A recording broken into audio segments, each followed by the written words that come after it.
bara dorgommii tokkotti hirmaannaa goolii 47 qabaachuun riikardii harkaa qaba. Kilaba tokkoof hirmaannaa goolii 285 Piriimeer Liigii Ingiliiz keessatti qabaachuunis taphataan isaan qixxee ta'e hin jiru. Amma addunyaan taphataa daabeensaa fuula isaa uffisu areeda qabuu fi kubbaa qabatee ittistoota muddee erga goolii galchee booddee addaan lafa tuqee rabbii isaa galateeffatu kana akka durii arguudhaaf hin jiru. Kan dubbachaa jirru waa'ee mootii warra Fara'oon yookaan Masrii Mohaammed Saalaati.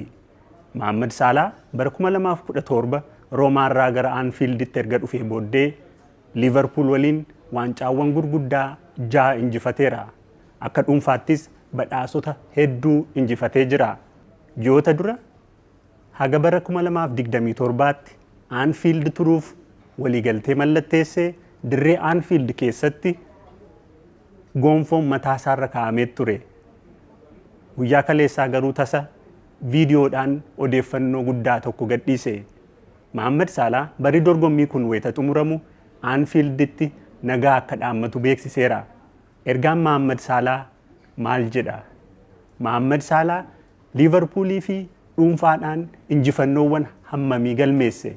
Ergaansaa akka hiree ta'ee yeroon sun ni geessee jedhee jalqabaa. Kun kutaa jalqabaa isinitti ani nagaa dhaammadhuudhaa jedhe.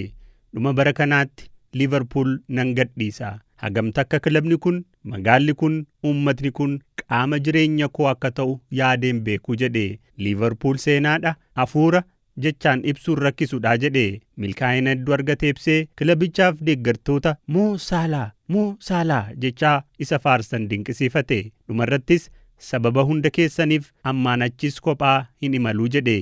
Saalaan Liivarpuuliif taphoota hundarratti yeroo 435 hiriiree taphateera. Goolii 255 lakkoofsiseera. Seenaa kilabichaa keessatti gooliiwwan hedduu lakkoofsisuun taphataa sadarkaa sadaffaarra taa'udha. Morkii liigichaa 310 irratti goolii 189 galcheera. Badhaasa taphataa jabaa ji'aa 7 mo'ateera. Bara 4 goolii hedduu galchuun kophee warqii injifateera. Kanaanis Teerii Heenrii waliin riikardii qooddata. Yeroo 2 taphataa cimaa Piriimeer Liigii jedhameera. Yeroo 2s shaampiyoonaa Ingiliiz ta'eera. Waancaa Shaampiyoons Liigii Awurooppaa fi kilaboota addunyaas injifateera. Waliigalatti Liivarpuul waliin waancaawwan 8 mo'atee jira. Yeroo 3 taphataa cimaa PFA ta'uun filatameera. Waldaa barreessitoota kubbaa miilaatiinis yeroo 3 filatameera. Mohaammed Saalaa Piriimeer Liigii Ingiliiz keessatti injifattoota liigichatti simboo horan keessaa isa tokko.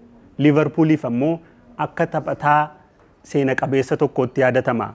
Ofii mallattoonsaa haaraan osoo hin gogiin maaliif nagaa dhaammate?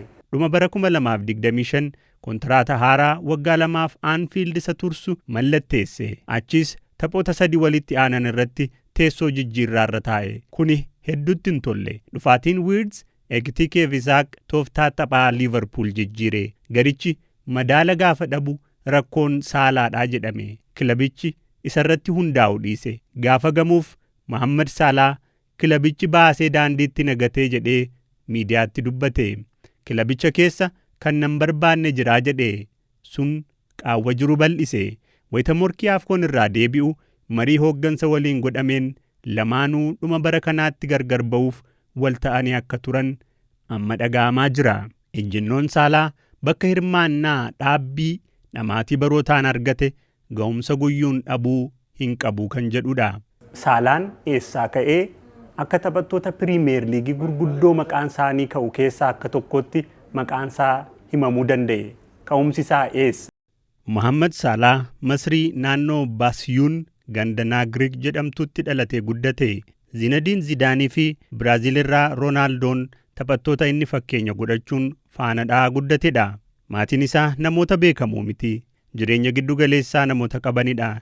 Innis obboleessa isaa hangafaa Naasir jedhamu waliin ganduma sana keessa daandii irratti bahuun kubbaa taphachaa guddate.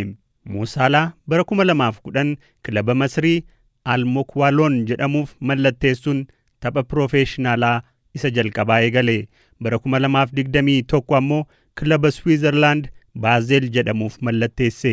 Achis bara 2014 Chelsiin paawundii miliyoona 11 baasuun ofitti fudhate. Yeroo sana Chelsea leenjisaa akka turan Jose Mourinho yeroo taphaa gahaa Saalaaf hin kennine.